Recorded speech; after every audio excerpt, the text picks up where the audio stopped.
এদিকে শিশু আসিয়ার মৃত্যু এবং দেশজুড়ে প্রতিবাদ বিক্ষোভের মাঝেও থেমে নেই ধর্ষণের ঘটনা। নারায়ণগঞ্জের রূপগঞ্জে কাঁচামাল ব্যবসায়ীর বিরুদ্ধে শিশুকে ধর্ষণের অভিযোগ উঠেছে এবং লালমনিরহাটে যৌন নিপীড়নের দায়ে গ্রেফতার হয়েছে একজন। আর সিরাজগঞ্জের রায়গঞ্জে শিশু ধর্ষণের অভিযোগে কিশোরের বিরুদ্ধে মামলা হয়েছে। এদিকে মাদারীপুরের শিবচরে নার্স এবং চুয়াডাঙ্গার দামুর হুদায় শিশুকে শ্লীলতাহানির অভিযোগে দুজনকে পুলিশের সোপর্দ করা হয়েছে। প্রতিনিধিদের তথ্যচিত্রে বিস্তারিত ডেস্ক রিপোর্টে।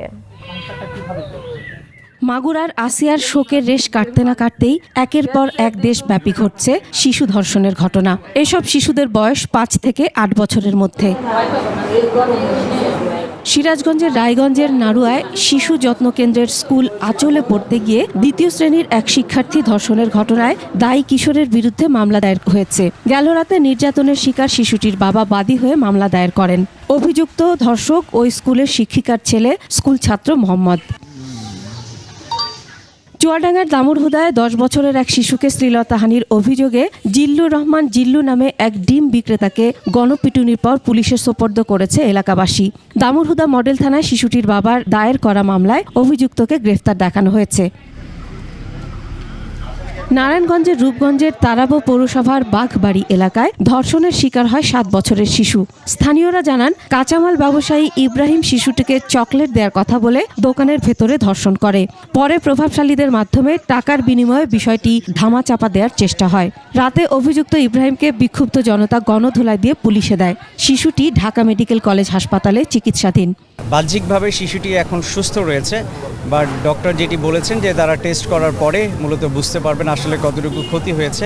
এদিকে লালমনিরহাটের হাতীবান্ধায় 7 বছরের শিশুকে যৌন নির্যাতনের অভিযোগে বিদ্যুতের টাওয়ার নির্মাণ শ্রমিক জহিরুল ইসলাম সাগরকে গ্রেফতার করেছে পুলিশ।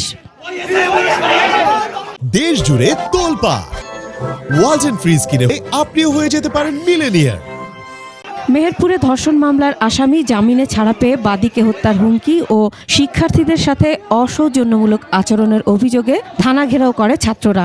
এ সময় আসামিদের দ্রুত গ্রেফতার ও তদন্ত কর্মকর্তার শাস্তির দাবি জানানো হয়। পরে মধ্যরাতে প্রত্যাহার করা হয় তদন্ত কর্মকর্তা সুজয় কুমারকে।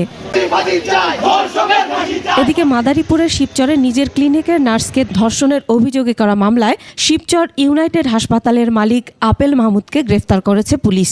গেল রাতে শিবচরের বাহাদুরপুর এলাকা থেকে তাকে গ্রেফতার করা হয়। আসামি আপেল মাহমুদের নামে এর আগেও শিশু ধর্ষণ চেষ্টা ও চাঁদাবাজির মামলা রয়েছে। Masum আলিসা, desk report, 21 television.